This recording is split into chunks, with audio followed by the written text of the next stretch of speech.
بله PKK û tarîxa bixwîn û qirêj. Berê temaşevanê hêja. Seferbertiya alîkariyê ya Weqfa Êtîman ji bo Xezeyê bê navber berdewam dike. Weqfa Êtîman a ku bi komeleya îhsanê ya ku navenda wê yanî merkeza wê li Filîstînê ye hevkariyê dike, têkiliyê dike.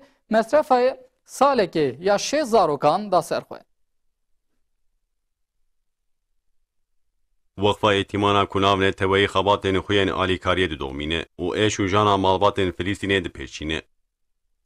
Weqfa Êtîman ku masrafa zarokên muhacirên Filîstîniyên ku li Lübnan û Sûriyeyê dabûn ser xwe, vê carê lênerîn û masrafa 6 zarokên ku rastî êrişên Siyonîstan hatinin dan ser xwe.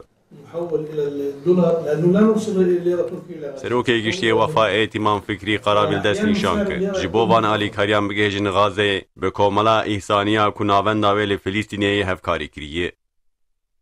Qarabil herwa îfade kir. Bi komela îhsanî re ji bo Filîstîn û Gazeyê projeyê nû kirinin rewacê. Di çerçoveya ji Gazeyê re bibe derman her me $5 dişînin Êtîmên Gazeyê.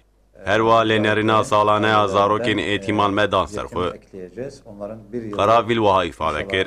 Derheqê rewşa dawîna Êtîmên Gazeyê jî got û bêjkirinin.